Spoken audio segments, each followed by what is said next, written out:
I'm Matthieu from TSS on Punkvideosrock. What's up, guys? Today I'm hanging out with TSS, a band that I just recently got introduced to, and I'm super excited because they have a new album dropping real soon this summer. So, what's up, dude? How are you? And congratulations with the band and just being able to, you're getting to that stage of that album about to drop. So, I am sure that is a stressful moment for you guys right now. So first, thank you so much for the invite. Um, so yeah, we're absolutely very pumped and excited about this. Um, so it's our very first album release as a metal band. We already released an album long ago, but like the band was not in the shape it is right now. It was some French pop band.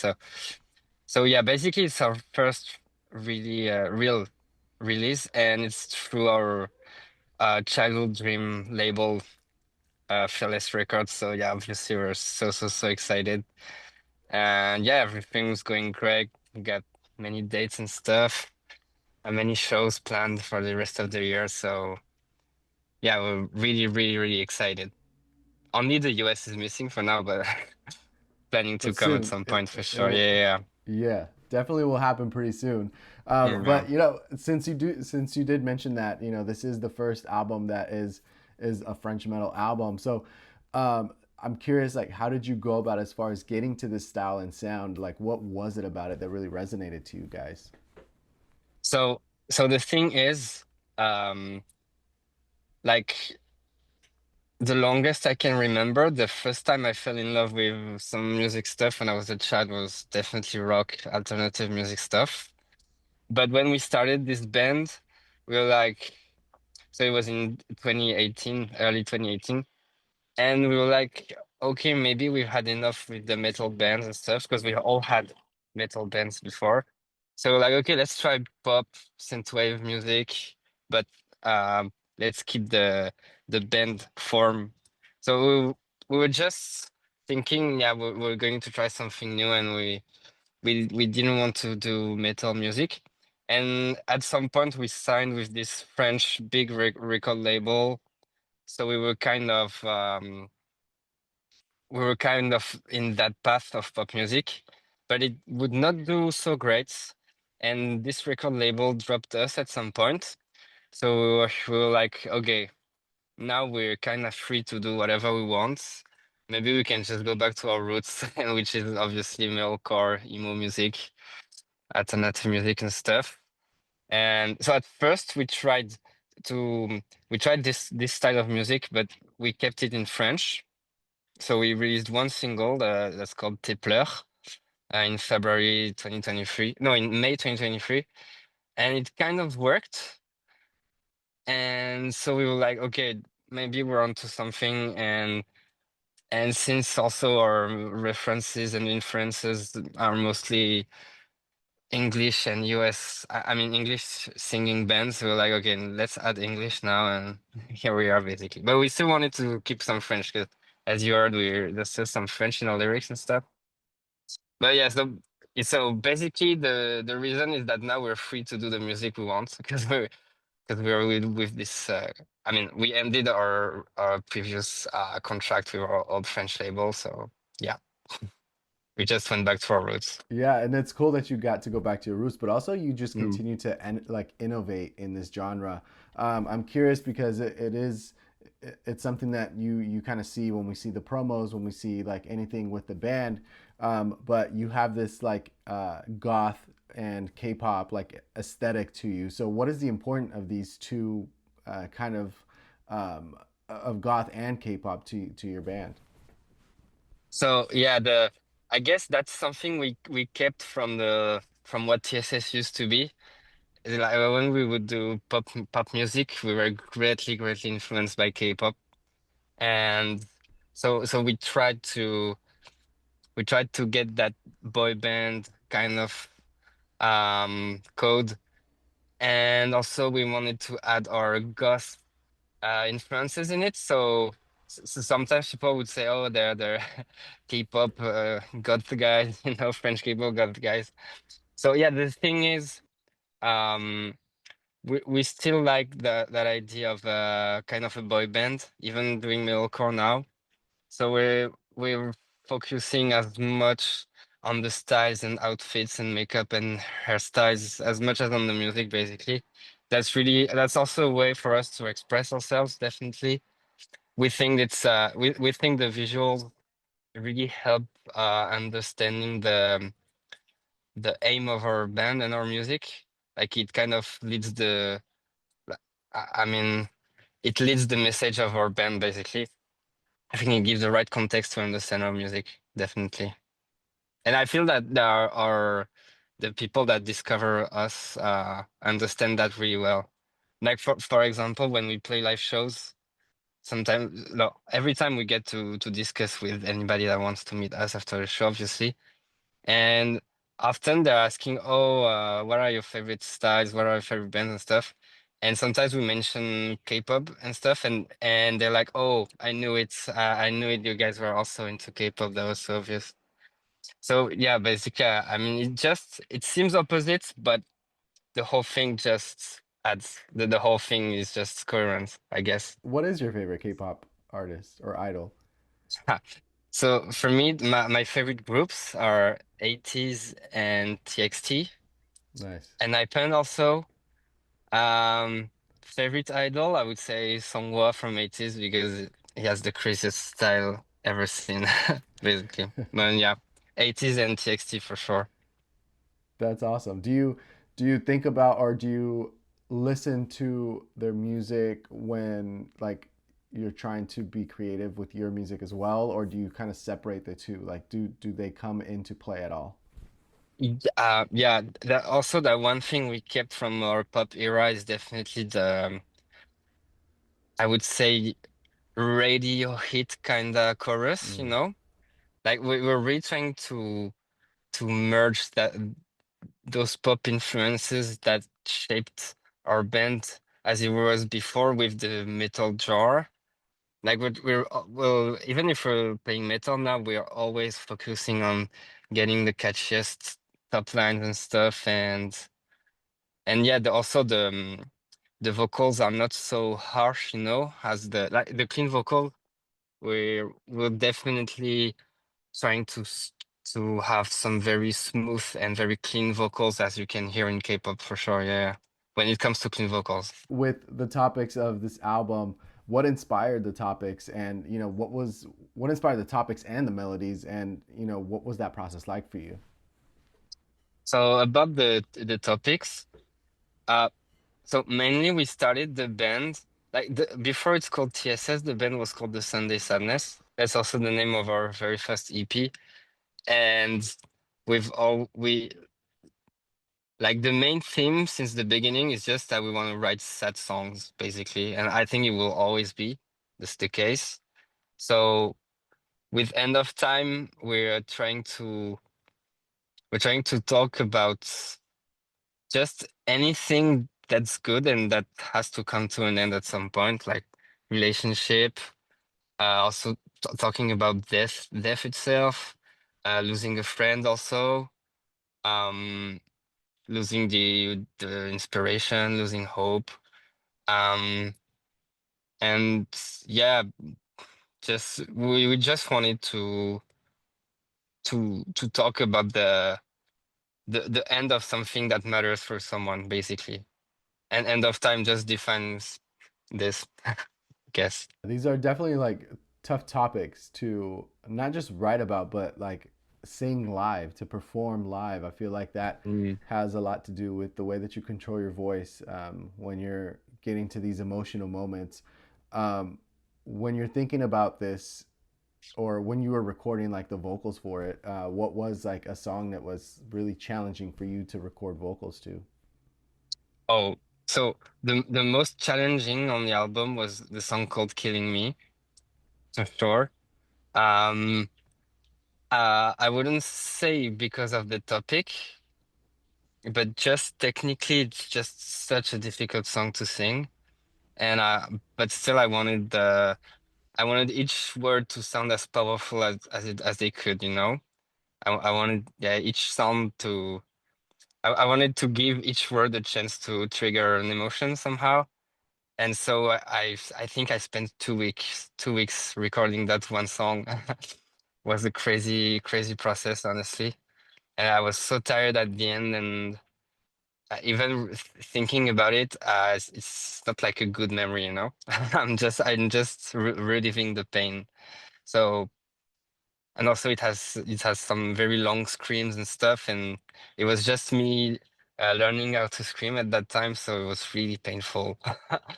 But yeah, Killing Me was so challenging. And also, we were like, when we were writing Killing Me, it was just after we wrote Fantasize and Would You Be My Therapy. And those songs are really like shots, like they are 2 minutes and 20 seconds.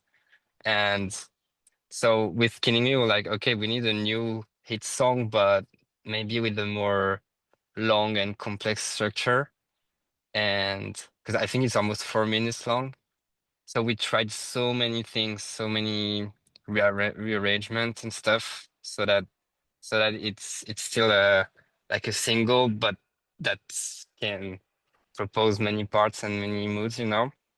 So yeah, Killing Me was very a big challenge, and it paid because right now it's our most listened song, basically. So really, really proud about that song.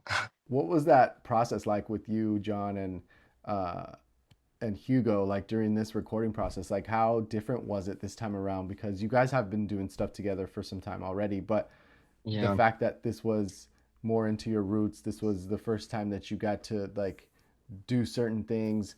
So, what was that process like between the three of you? So um, everything uh everything is self-produced and self-recorded, self-mixed, self-written. Like there's really no other party in the process than us, than John and me. Um, and I can't give you a basic routine because we never write the same way. Like sometimes I will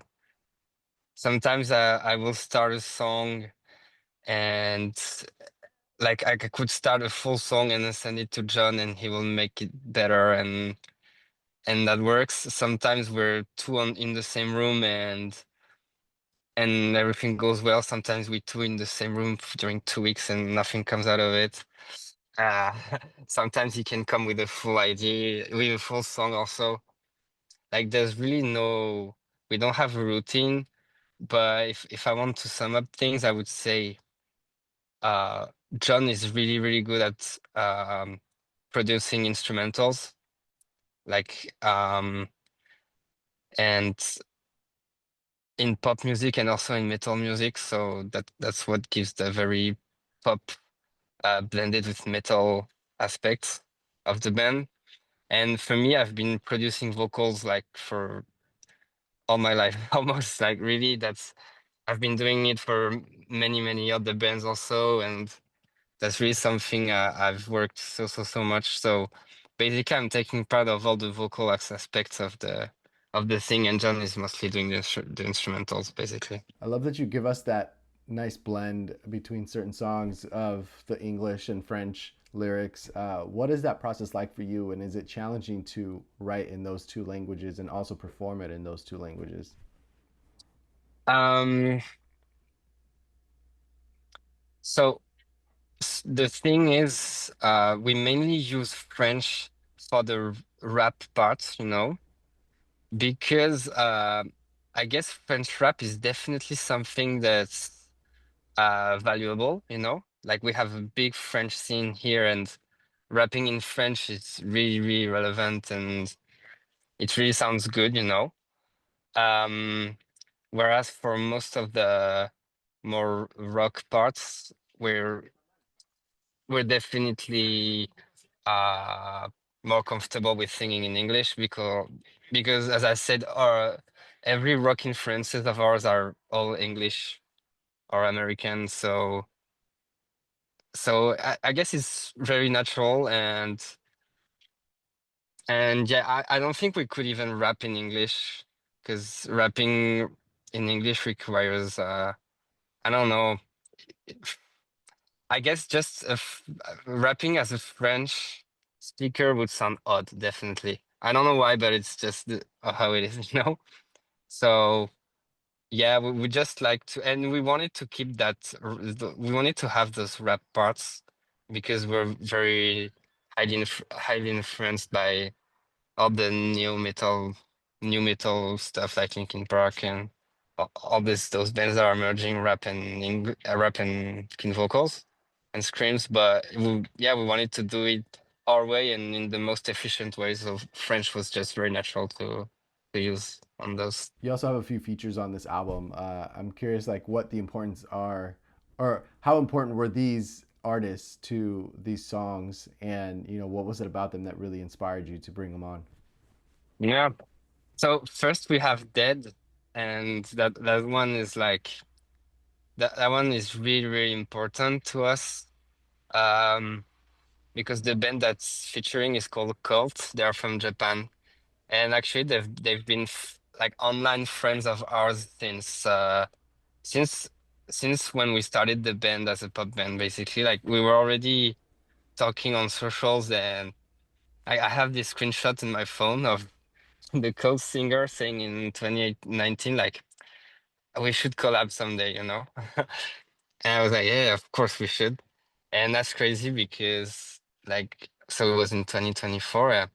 2024, we were like, okay, we it was even before we knew we were gonna sign with Fearless Records. We were like, okay, let's just write a song together and somehow it would fit with his schedule of him visiting his family, of the singer visiting his family in Europe. So like, yeah, then just come to my place in Bordeaux, France, and let's write a song, let's do a shooting together. And it was just so random, but it just happened at the right time. And then we signed with Fearless Records, so we had some budget to have him come back in Europe to shoot the music video. And I don't know, it was just such a crazy experience. Like we manifested it years ago and it happened. It's just they're just so crazy. And also, Cult is like since I know them, they're always in my like top three Spotify all-time listened artists. So I can say they're definitely one of my favorite artists, besides being very close friends.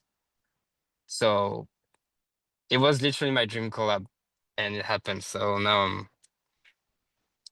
I guess I can stop with collabs now because I have the one I wanted. No, I'm joking, obviously, but yeah, this one was so important. And the great thing is that we're playing in Tokyo in June with Cult. They're opening the show for us, and so we will get to sing this song just the way it is on the studio version because you will come on stage with us, obviously, for that song. I freaking can't wait. It's gonna be awesome. So that's for that, and for Would You Be My Therapy reissued, we uh we invited Liam from Wind Waker. That's also a band signed to Fearless Records. That's also a band I got really keen on when I discovered them.